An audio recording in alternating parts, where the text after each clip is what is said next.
money was lent back and keep the rest of the department on even funding. Rentals and leases line item was increased in anticipation of having to do a rental agreement with the owners of the fire post on an interim basis. If, in fact, the council agrees to do the taking, or however it's required, there will be some costs associated with that on an interim basis. Now, the 530303, the contracted line item, it would appear that this year's, for 2017, was 1.2 million, and then it's being cut to 950. That, in fact, is kind of illusionary. You'll recall that we came to you mid-fiscal year for the appropriation to deal with some of the lead in the waters in the schools. So the 2017 budget line item is reflective of that additional appropriation. So the 950 is more in line with what had been the level of funding we've had in previous years. It is, in fact, about $25,000 over the original appropriation of last year. Everything else is the same with the exception of the vehicle supplies, 540800. It has been increased because of the generosity of the council and the mayor. We acquired additional vehicles for the department. So now we have tradesmen that are going off single-person vans, going off with 2 jobs at once, running 2 people in one van, getting 1 job done. So it's led to the efficiencies having additional vehicles, and so there's a larger fleet, so there's a larger maintenance cost. Just a quick question on the contract. So that 950 reflects the 1.2 less the money to be appropriated for the lead abatement, for lack of a better word. That's just a standard line item appears that carries with the department, right? The contracted piece.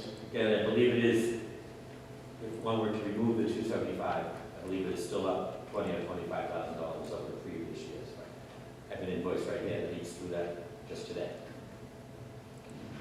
Questions for the commissioner?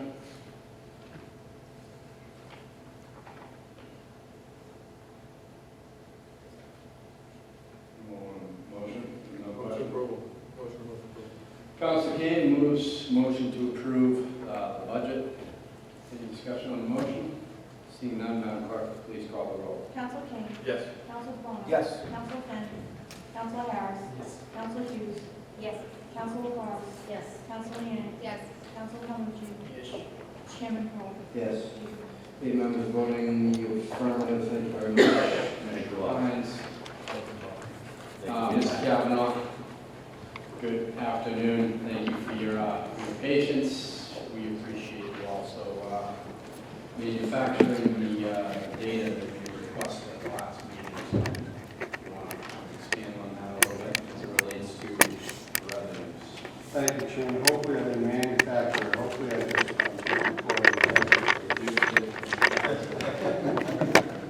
the cover sheet that should be in a 4-page package in front of you. The cover sheet has the projected total. Per the council's request on Monday, we were asked to provide additional documentation, itemization, and breakdown really of both the state aid and the local receipts. And in the ensuing 3 days, we have done so. As I said, the front page, the total, which capsulizes the projection for the remainder of 17, as well as goes into a projection in both categories for 18. The second page is actually a screenshot of the website DOR provides, and it's up to the minute. It's the latest budget proposal. And what's in front of us, and it's itemized by line, is an increase of approximately $448,000 over state aid last year. We pick up about $405,000 in Chapter 90 funds, and we also had a nice add in unrestricted government aid of $716,000. However, they're going to cut veterans benefit $708,000 with a reduction in returning veterans. So the net right now, as it sits on Beacon Hill, subject to approval or additional adjustments, we hope not, $448,000 increase. We also, on pages 3 and 4, have done itemized line by line for all local receipt revenue. The 2017 projection, where we are year to date, and what the projection is for 2018.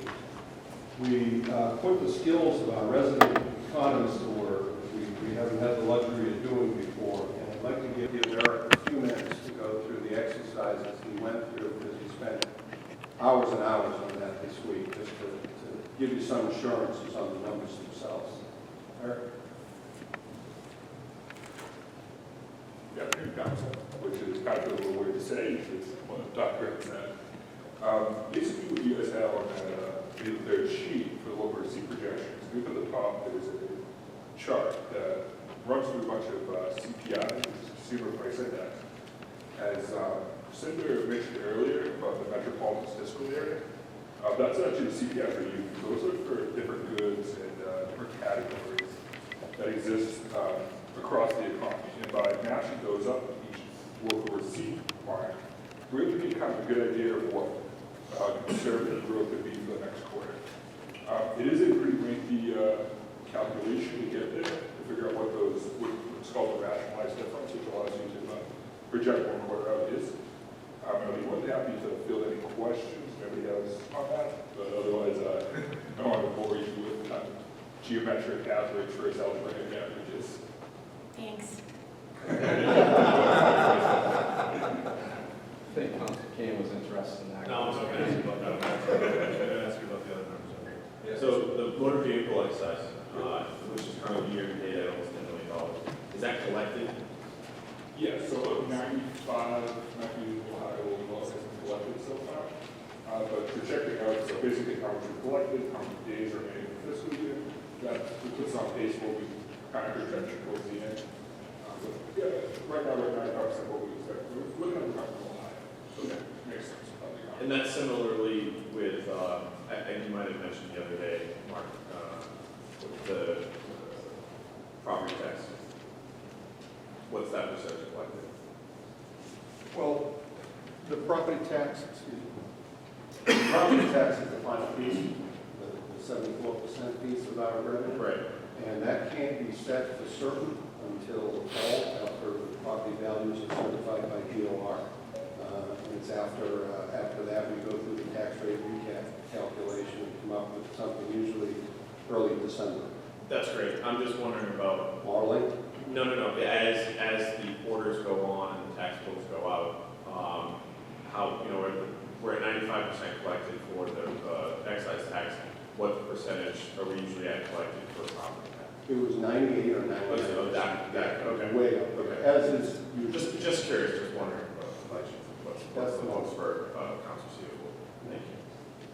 Thank you. Does that Council? Just a quick question for you, Mark, if you don't mind.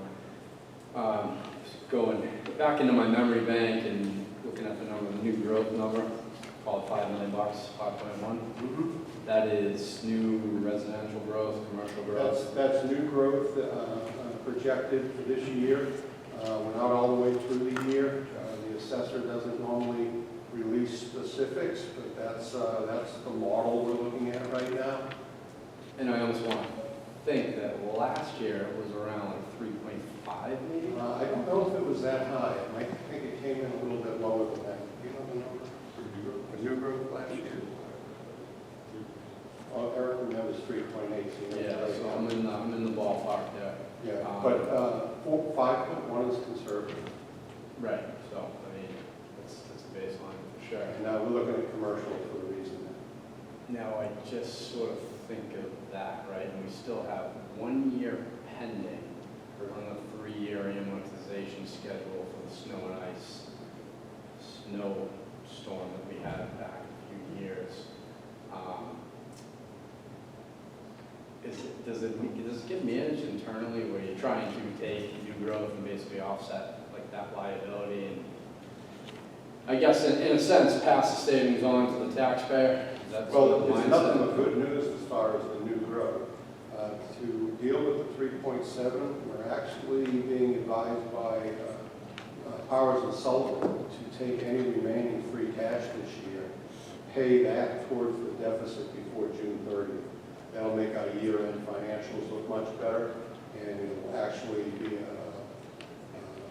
a head start on keeping next year's tax rate as low as possible. It'll still have additional free cash to address things, but really the optimism is coming from potential new growth in the commercial section. Free cash actually gets certified in the fall. So before calendar year end, Yes, and before we set the tax rate. before we set the tax rate, so then in theory, I would have that debt or that obligation closed out and still have roughly $5 million in new growth potentially. Correct. Pass along to the taxpayer in the form of savings. That's the model. Interesting. And Ryan, Council Palmucci. I just want to follow up on that. So what, I missed a word in there. Use the free cash for what? To pay off that snow and ice deficit? Right, we have, still have 3.7 from the winter of 2015. And we also have $1 million deficit this year that we're obligated to take care of by tax rate recap time. We do have the option of taking available free cash right before year end and putting that directly towards the deficit. And it's a head start on what we would have to deal with the tax rate recap time in fall. You're saying there's still 3.7 from 2015? The last payment, yes, the third year of the 3-year amortization. But the three-year amortization was, I thought it was 1.5 per year. No, 3.7 per year. 1 year, the first year we applied an inclement weather fund balance towards it and reduced it Right. to a lower amount. You might be remembering that. So what was the total cost for that? 11.7 is the amount we were left with after the snow and ice appropriation for that year. And then we broke that down to 3 years. Right, there was a state program that allowed you to go 2 or 3 years. So that takes us into what, fiscal year 19? Oh no, we're paid off this year. We'll be paid off at tax rate recap time this year. That's the final year. Right, so that's what I'm confused about, is I thought this was the final year of the payment of that. So why are you saying we would use free cash to pay off that fund? It's getting a head start. We'd have to pay it on the tax rate. We'd have to figure it into the But we tax. wouldn't if this fiscal year, it's already budgeted. It's budgeted to be paid. We still have to fund it. We have to come up with the money, either on the tax rate with free cash. But how do we? That 3.7, that third year, we have to raise that this year, Right. this December. Right, so the last discussion we had about the tax rate, you guys stepped into the hall, waved the magic wand, and came back here in the middle of a meeting with an entirely new tax rate number based on a reduction of paying the full amount this fiscal year, and you divide it into 2 fiscal years, right? You recall that? The $3 million last year was taken from free cash and applied towards the tax rate last year. It was the decision of the council or the decision of the body as a whole to leave the $3.7 million for next year where it is. The first Technically, that's proposal not had what been- happened, because it was never presented, it was presented, we didn't take a vote. You guys caught wind that the council probably wasn't gonna go for that, so you went out in the hallway, came up with an entire new plan that you dropped on us in the middle of a meeting, and then that's the way we went, with not doing the double payment this year, so that we didn't have to pay it next year, right? If that's the way it comes out, then... No, but I don't care about the how it happened part, it's just about the payment part. So there's 3 payments of $3.7 million. Correct. We've already made 1 payment We've made last 2. fiscal year. We've made 2. We've made 2, in the past 2 fiscal years. Yes. Okay, so now, 3 payments, 2 have been made, 1 payment left. Correct. Right, and that's in this fiscal year that we're heading into, fiscal year 2018. Correct. Right? Okay. And so what you're saying is that you're already declaring that we should be using the free cash that has not yet been certified from fiscal year No. 17? Current free cash has been certified. We have a balance of $674,000 right now, although that will be reduced by council order Monday night if you pass it for vacation and sick buyback. I believe it's $75,000. So it would be $599,000 left. We're being advised by our independent accountants to take the $599,000 or whatever gets left towards year end and apply it to a snow and ice deficit. It doesn't have to be the $3.7 million next year because we have $1 million deficit this year. So we could pay that off, pay $599 towards the $1 million deficit this year and not let it go to year end. He's suggesting that would help our bottom line for this fiscal year end June 30th. How so? Less deficit. We would have Carry paid it it to the off next before fiscal year year. end. Okay. And it wouldn't be applied anywhere else. It wouldn't be used elsewhere. And so at the end of this fiscal year, won't there be additional free cash certified? In the fall. We'll get additional free cash certified next fall. From year end, Yes, fiscal year end from 2007? those operations, correct. Do we have any idea what that? No, like, not yet. A little early. Okay. So when you're saying we should be using the free cash to offset the inclement weather, you're suggesting the 600,000 approximately should be used to offset the million, and we continue with the practice of either using the tax, regular assessed property taxes to pay off the 3.7, or some other mechanism which you guys come up with. Or some other method. Years past, we have utilized free cash towards doing this. Right. But on the 3.7, If we had additional free cash, it would be an option for you to consider. but with the 2 years prior, we've been using taxpayer money for that. Right, it hasn't been, I mean, it's all taxpayer money, but we've been using. Or free cash. We've used free cash towards it too. Okay. Okay, I was just trying to dig down into what you had said, Brad, so, thank you. Sure. Or also, just kind of elaborate on what I think Council Palmer is saying. You can use, so if you take whatever the balance is for this fiscal year, which ends into June, and apply that to the outstanding debt of, what, 3.75 plus a million, so 4.75 round numbers. Correct. So Or this year's current deficit. Either way. put that over there, and then technically you could use the free cash that'll be certified in the fall, Correct. or offset it with the net new growth as presented to us in this Correct. Excel spreadsheet. So we're growing at a pace financially where we should be able to take those monies and offset any outstanding liability that we have with that snow and ice. Correct, Council, and our options are growing. They're looking a little brighter. So what is it? They're looking a little brighter. Council DeBona and then Council Leeang. Thank you, Mr. Chairman.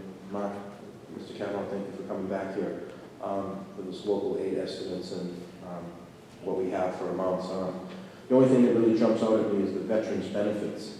It looks like there's a decrease of almost half of the allocated amount of money here. It's $530,000 decrease. What particularly going from like a little over $1 million to $495,000? Is there a particular reason why that's being decreased? My understanding of it, Councilor, is a reduction in the number of veterans returning home and having served overseas. So less people are qualifying annually to receive the benefits, and the state recognizes that. There's a little bit of a delay. George was expecting more of a cut last year. We did pretty well last year, but when we saw these numbers, in George's words, they're catching up. So they're reducing what they believe is payable benefits. Okay, because right now we don't have any foreseen wars that are more. Hopefully. And what happens is when you pull from Iraq and you pull from Afghanistan, the benefits are jumping down. Is that correct? That's the way it goes. That's the way it goes. Okay, that's all the questions I have. Thank you for this. This is important. Thank you, Council DeBona. Council? Huh? I just had a follow-up question. Do you mind yielding? No, to absolutely. Council Finn? To relate the veterans benefits component, does that mean is a potential impact to the match that the city currently receives? Or, Excuse me, Councilor. well, given you're noting again the veterans benefits component, is that essentially, this is what provides essentially the match, is it not? For Correct. what we currently spend? Yes. So we could be in a position of spending more that's not going to be matched? Or what are the implications of this cut? I think that the expectation is that what we're seeing from the state level is they expect less people to become eligible. So they're looking out over the next year, and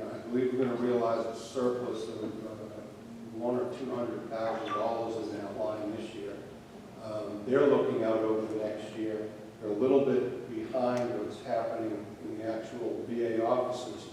And they think George will be paying out even less money in 2018. So Well, this is, I just want to stress this, why this is absolutely critical for us to discuss revenues before going forward with the budget. This is just a perfect example because we already just approved this in committee. We approved George's budget. It's up over, for benefits alone, it's up over $1 million.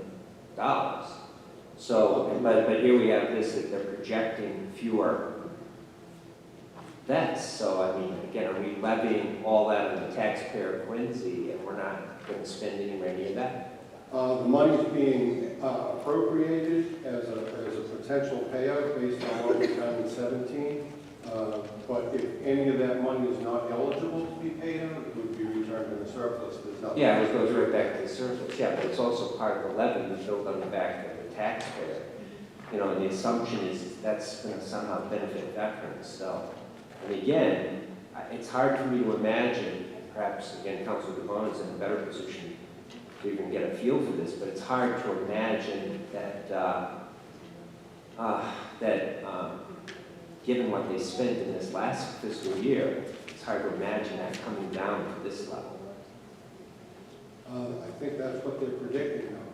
Yeah. They're giving us less funds. This would have been a great prediction for us to have going prior into the, that's why it's so important to review revenue assumptions before we do it. But thank you, thank you. And thank you, Councilman. Council Leeang. Thank you, Mr. Chairman. All right, I want to talk to you about the fee schedules in front of us with the receipts.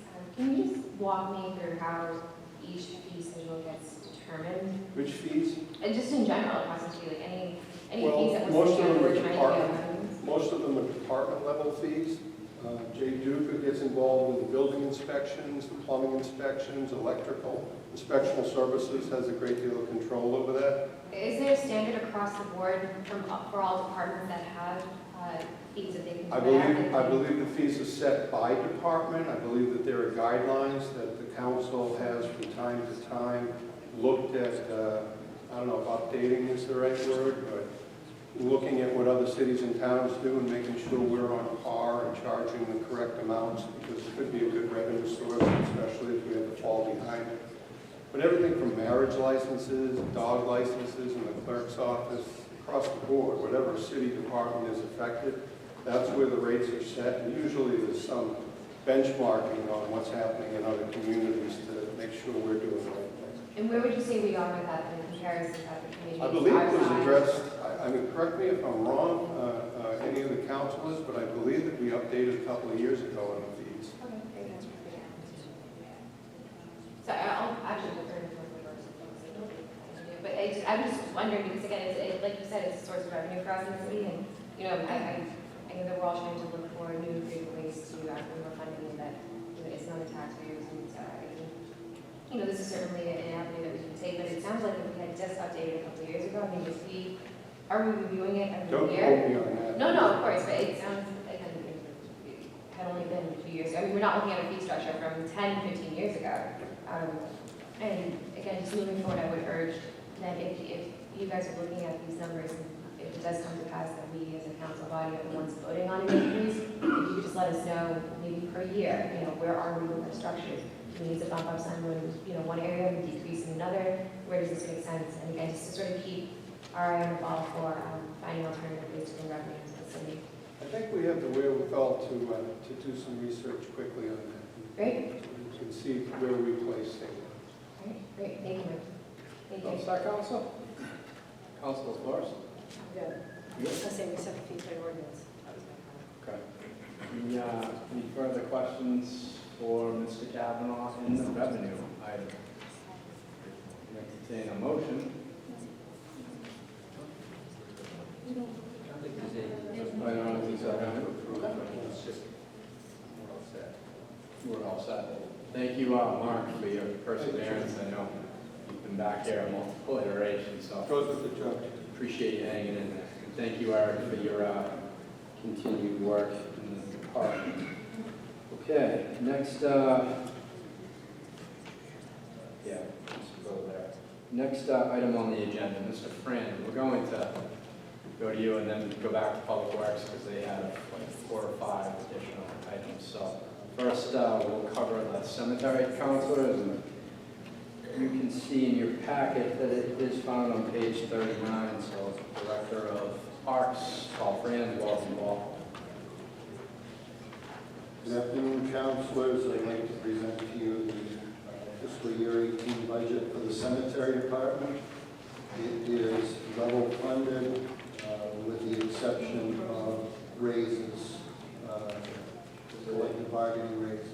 Motion made by Council Hughes, move approval. Any discussion on the motion? Seeing none, Madam Clerk, please call the roll. Council King. Yes. Council Cronin. Yes. Council Finn. Yes. Council Harris. Yes. Council Hughes. Yes. Council LaForest. Yes. Council Leeang. Yes. Council Calhoun. Yes. Chairman Coe. Yes.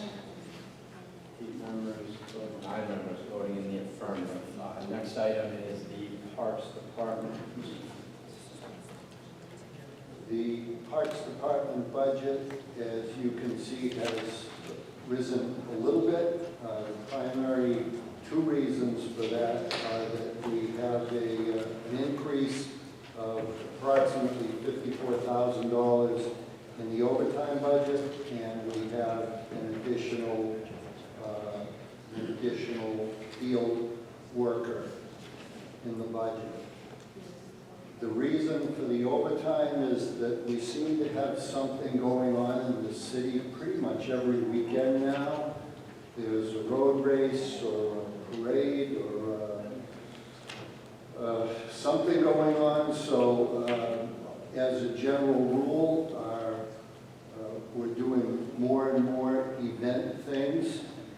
And then in addition to that, we have the new Creed field that's coming online. And I expect that we should have a fair amount of overtime there, to set up the field for North Quincy High School games, and some rentals, although North Quincy is really eating up the time at that field within their own sports program. Other than that, the only other increases would be the collective bargaining raises for everyone. Motion to Motion on the floor to approve budget on the motion, Council Leeang. Thank you. Just a quick question, Paul. So on the line that, it's the last line on the budget, it's improvements for trees. The line item just came in last year. It might have been in before 2016, I don't know. But for 2017, $100,000 was appropriated for it. And you're requesting it again this year, but nothing was spent from that line item. Can you just tell me what the items were, why nothing was spent, and why you feel the need to carry that forward in this I'm going to plead rookie mistake there. The money was appropriated, and I just didn't get a tree list put out to bid and a contract signed for, to put those trees in the ground. Those are trees, $100,000 is probably just short of 200 trees, which is about what we take down every year. And so that line in the budget is sort of level funded as in terms of trees that we've taken down versus trees that we'd like to put back in the ground. So this line item is for trees that we want to put back up on across the city? That's correct. When a tree comes down, normally the slip comes back to the office and we keep a list of trees to be planted. So that unless the homeowner calls in and requests that they don't want a tree put back where we took one down, it's pretty much, the same list. Taken down, planted back. So no work was done on that this past fiscal year? No trees were planted and will not be planted by the end of June. So where did the money go then? This should still be in there. Okay. But then that'll get moved to, Mark, maybe you can correct me if I'm wrong, that'll get moved then to get certified as free cash. Should at be the end of back this to fiscal free year. cash the way I understand. It would go to a year-end surplus. Okay, and I appreciate you owning up to your mistake on that and admitting that that is something that the department does need and needs to actually execute that in this Yes. fiscal year. I urge you, whether it's in your department or in your staff, to get on top of that as soon as possible. It's $100,000 that essentially, yes, I understand it's going into free cash, but that's still money that came out of taxpayers this last fiscal year. And we are appropriating again this year, I mean, if this passes, but, you know, to then come back before us, God forbid, next fiscal year and say, well, sorry, we dropped the ball on that. I mean, that adds up to $200,000 that won't be used, but it should be. I try to only drop the ball once on any given item, I'm sorry. No, I appreciate you looking to your mistake. Thank you. Thank you, Mr. Chairman. Thank you, Counselor. There's a motion on the floor, and on the motion, Counselor Paul. Thank you, Mr. Chairman. I just want to say thank you very much, Paul. You've done a fantastic job out there with the parks and the tree situation out there. I know offline we've talked about many trees out there, and your department's doing a fantastic job. Trees that haven't been touched and been called in years ago. I kind of forgot about them. People were just not optimistic that they were going to get done, and we make a call or give you an email, and we'll take care of it in a few weeks, and it's been taken care of. And I want to thank you for that, but that's very important. It's always good to see the blue-collar guy taking up some, hard-working guy move up. So I want to say thank you. The skills that you give up there in that office is in my personal viewpoint, is unbelievable. So also on top of that, I just wanted to say, can you just elaborate on some of the people that you have taken down? You did a great job of trimming back trees. Some of them are big, massive trees that, we had the fire department in here earlier talking about, we had 2 calls that the fire engine had to come out on. And you trimmed back the trees, and we didn't have anything this winter. We didn't have any stuff on power lines or anything, so that's a great job. But talk a little bit about, if you take down a tree and the tree stump is still missing, then the new crew comes in and takes down the stump grinder. Is that correct? That's correct. So it's 2 different separate... Yes. Yeah, the stump grinding is something that, number one, we don't have people to do it, because it takes 5 guys to grind the stumps, clean up the chips, put topsoil where the tree was, and seed it. But above and beyond that, it's a nasty machine to grind stumps up, and just really not interested in having my people do it from a safety point of view. So we use the tree company. There's 2 or 3 tree companies, that work in town. And unfortunately, we have to wait until we get a list of 40 or 50 stumps. And then we hire them to come in for whatever it takes, a day, 2 days a week, and grind the stumps, clean them up, and seed over. So your crew comes in, takes down the tree, you leave the stump. Stump grinding crew comes out, and we get about 40 different places to go to. They come out, they stump grind it, and then they reseed it. Is that correct? Okay. Yeah. And then the second question to that is, when you replant, you're not going to replant in the same spot. Is that correct? That's correct. Okay, so you'll find another area that's a couple feet down, and you'll replant that tree. Yes. Okay. Depending on what killed the tree, sometimes there's pathogens in the root system that could just jump to the new tree. So within a 50 or 60 foot frontage of a house, away from the telephone pole, away from, being too close to the driveway, away from the old stump, away from the water or gas box that's in the ground. We just find someplace within that frontage, no overhead wires, all of those types of things go into the decision about where to plant the new tree in front of any given house. Thank you, Mr. Franks, for all your hard work. Thank you, Mr. Chairman. Thank you, Counsel. Counsel Kane. I think Mr. France covered it. More than my question from Councilor Vaughn. Thank you, Mr. Chairman. A couple questions, Paul, if you don't mind. I'm just going to go on my idea. On Councilor Leanne, she caught that the tree planting. Yes. So, technically, the budget, that those monies don't expire or become eligible for free cash till the end of June, right? That's correct. So is there, and maybe I missed this, I was writing down some notes, is there an appetite from the department to go and maybe order those trees, maybe not plant them, but have them in stock so we can utilize? It's a contract that we put out. We don't plant the new trees ourselves, so it would be a contractor that would plant them, and so it's the tree plus the installation that's being bid on. And because it's $100,000, it's, I mean, I guess theoretically we could get somebody to do $15,000 worth and stay under the state bid limit.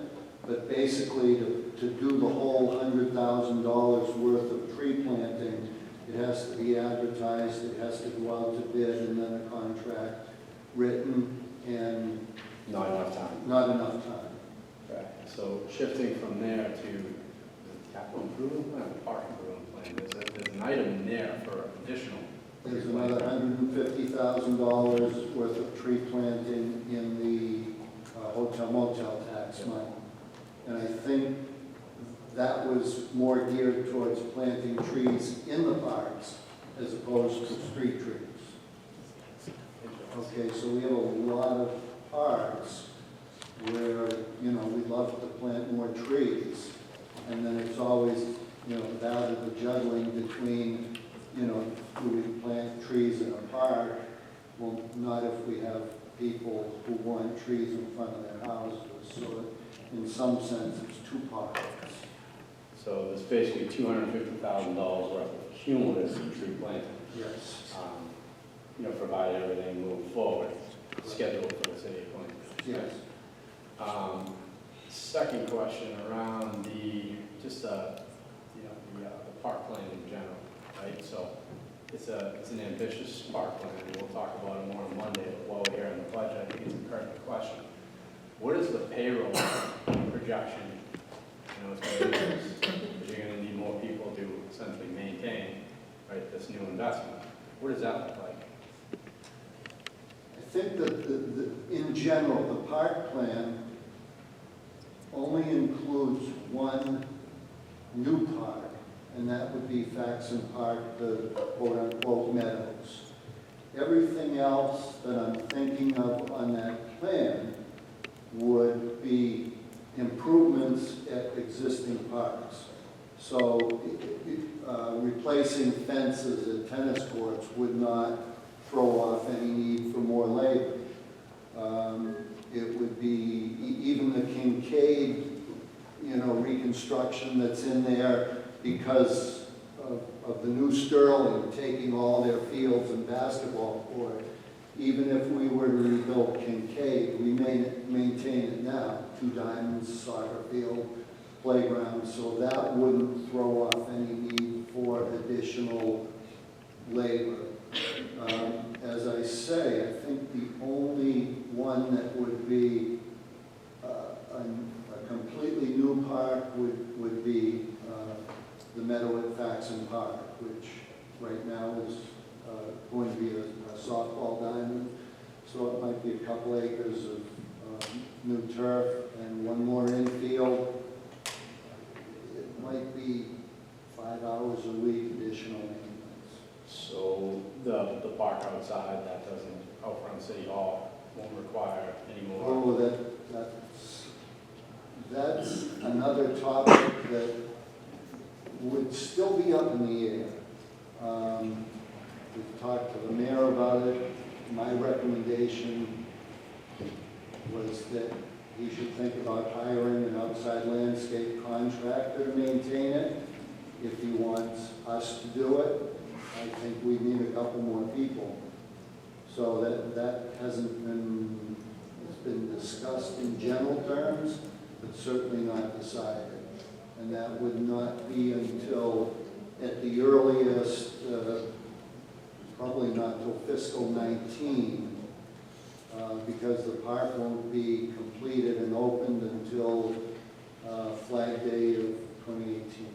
Sure, but you see why I asked the question, because what you say is, you know, 2-3 years down the road, every decision that we make now, you know, it all adds up to a cumulative, right? Yes. So as we hear from the financial advisor of areas financially that we can improve upon, I think, for me, it's important to ask those questions and get a full understanding of what the needs are, because, you know, a couple things, right? The overtime appropriation, completely understand that, right? It's a very large park system, and quite honestly, you know, folks that are already municipal employees, they want to pick up a couple extra hours and earn a few extra bucks to, you know, support their family, I'm all for that. But I want to understand, how much headcount are we adding?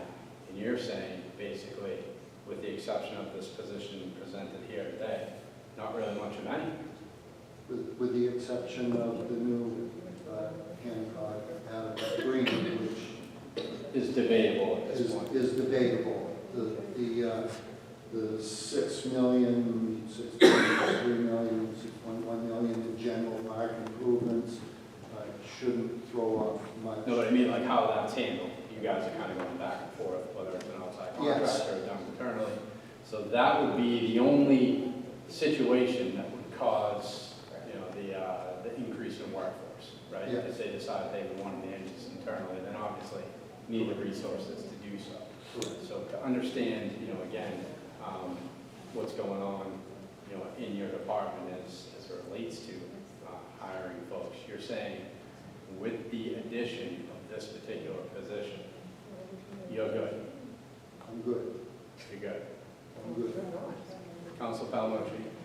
Thank you. I was going to touch on the same topic about the trees that you could address. Through you to the auditor. Sorry. It's okay. So there's $100,000 that was appropriated in the last fiscal year. It's in the budget. It hasn't been spent. It's now May 12th.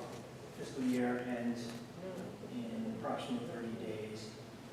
It's not uncommon for us to, I forget what the word is, encumber, I believe, an amount in the budget in one fiscal year. It gets encumbered but not paid until the following fiscal year, correct? That's not a way out. No, it is not. However, if there was a contract in place, then the money could be encumbered and then spent in the following year.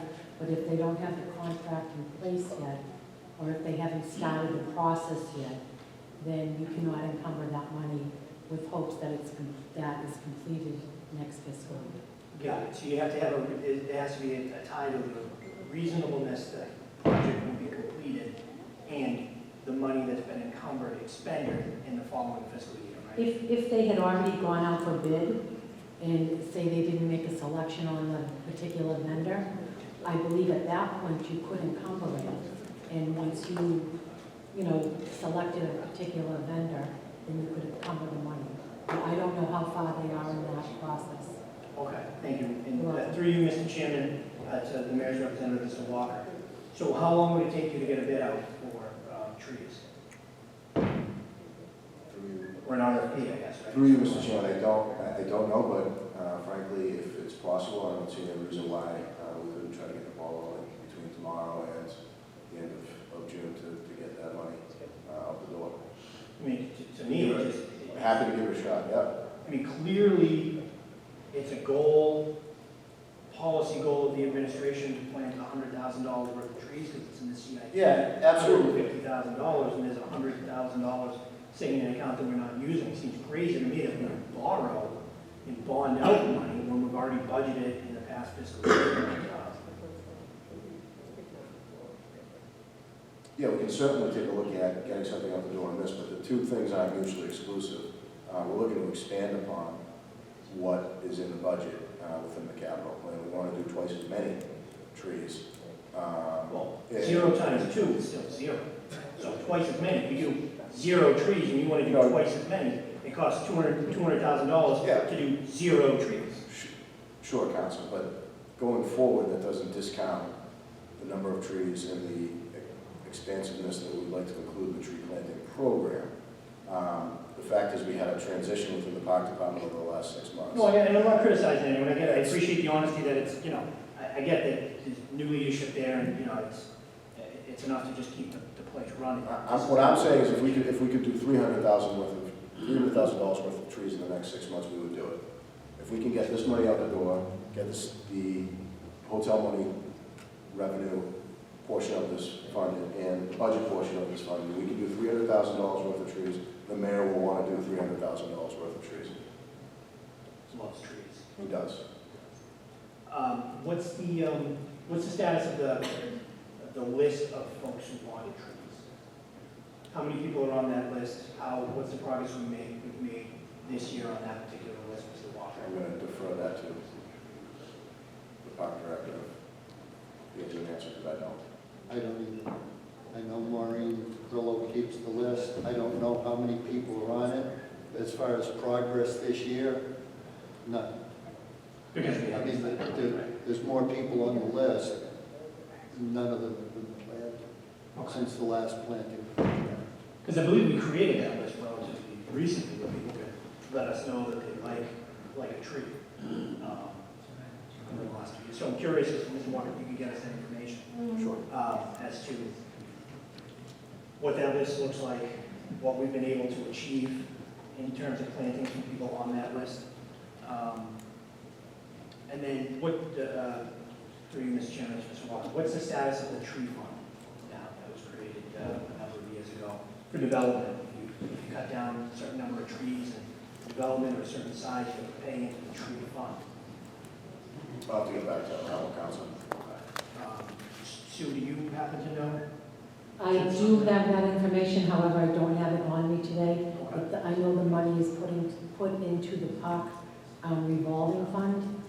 That money is made up of various, it's made up of the money they get for the trees, and then there's a few other things that it's made up of, but I do have that detail in my office, so I can get that to you today. I appreciate that, thank you. And then, just friends, the tree pruning, what do you call it, tree trimming? Yes. We still contracting that out on like a quarterly basis?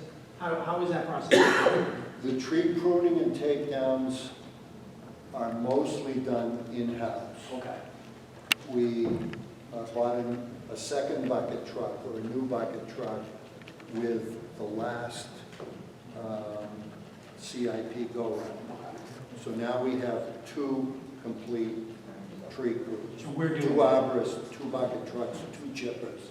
Terrific. So we do, I'm going to say 90%, 80 to 90% of our own takedowns and pruning, unless the tree is huge, in the wires, or for some other reason is just going to take too long for our guys to be tied up on, then we'll hire it out to a local. And how are we in terms of that list of trees that need work? Where are we working our way through?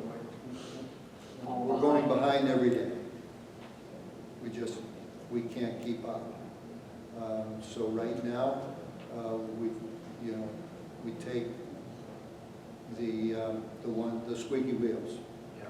People who call repeatedly. I don't think you were here earlier during the traffic department, T-PAL, when we were talking about the difference between proactive, reactive. Traffic department is 100% reactive. There's not a lot of proactive, taking steps to improve things before someone calls and calls and calls and calls about it. So it seems like when it comes to tree trimming, we're in the same reactive, 100% reactive. 100%. And what, in terms of resources would you need, do you estimate you would need in order to get to a point where we were proactive with that, where, ideal situation, much like we do with the street sweeping schedule, because that's proactive. We go out there and we do sections at certain times every year, sections of the city. Whereas if we were to do that with the trees, where we get caught up in all the backlog, and we say we just go, neighborhood to neighborhood throughout the year on a rolling basis to trim the trees that need to be trimmed on a proactive basis. What would you need in terms of infrastructure, equipment, manpower to get to that place, do you think? Ballpark, obviously. 2 more crews, 3 more crews?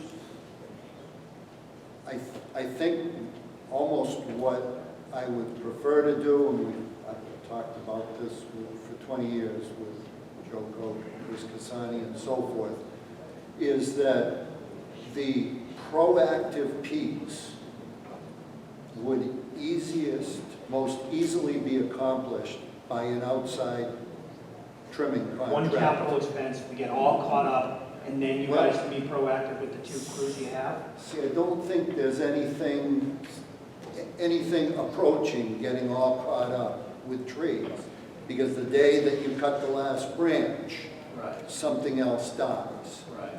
So that It's the circle of life. I think that it would take about $200,000 a year for 5 years to go through the city once. Now, by the time you get to the end of the 5 years, you've got trees that died literally 5 years ago. Because chances are something died as you went on to the next street, where you just were, either a branch died or a tree died or whatever. So that, in that sense, $200,000 a year to put out a contract, and it would almost have to be forever. Right. Just In addition, I think, to the 2 tree crews that we have out putting out fires. super helpful information. Thank you for that. So if we were to do the 200,000 estimate, whatever, and maybe it takes 5 years to do the whole city. In the 4 years that each section of the city isn't being addressed, the 2 crews we have on staff could put out hot spots, right? Exactly. I mean, that's Exactly. so really we would almost be caught up. I get what you're saying, by the end of 5 years you'd have to go back, but that's, if there was any emergencies in those 4 years, intervening 4 years, our crews could take care of those. So it'd almost be like we would just level for in perpetuity if we were to do the 200,000 a year kind of outside contractual service. I think so. Okay, that's interesting. I mean, that's interesting for capital thinking when we're talking about, the body's been pushing the administration for years to come up with capital planning over, 5-year periods. And they're doing that to some degree. To some degree, we get a lot of capital plans, but not all of them kind of, in my mind, make as much sense as what you're talking about. That's, when I think of a capital plan, that's more what I'm thinking, is this is how we address it over 5 years to get to a flat, manageable position, both when it comes to trees, when it comes to road pavings, when the commissioner speaks and presents his budget for the highways, we'll get into that. But I'd like to know what that number is too. What's the number, Councilor Kane has raised this a number of times. What's the number it takes us to get to that? All streets are in relatively good shape and we're not as reactive. What's that number? And how do you build that into account? Okay, and then just doing some constituent work here. Smith Street, the playground on Smith Street. Yes. Basketball court. Yeah. There's like a rolling hill that goes back to Suwannee Road there. Okay. It gets very little attention Okay. from, very little love from the Parks Department. They get calls on it all the time. Because to make sure you add that to the rotation a little bit. We Yeah, it's just landscape maintenance. The park, the hoop is in good shape. It's just there's a giant swath of land that's cleared and it gets overrun and folks over there take good care of their property and then look across the street and the city's not meeting that same level. So, okay, I appreciate your work on helping me with the infestation of signs on the fence at the Lower Field. It's like the bane of my existence right took now. one down 2 days ago. Yeah, it's crazy. It's crazy. But thank you very much. You're welcome. Appreciate your hard work. Keep up the good work. Thank you, Council. Councilor Forrest. Thank you, Mr. Chairman, and through you to Paul, having been a common question we asked almost every department head, you talked earlier with traffic, we talked about the background, 3,000 requests, and the track down, and the tree list. I know that we've actually seen you produce an Excel spreadsheet on this tree list. So what is it that you're using for technology to manage your workflow and for things like these long-standing pending tree requests that are, out on the carousel, just never getting done? So how are we managing what the workload is and what's outstanding? We're using an Excel spreadsheet, a single user Excel spreadsheet.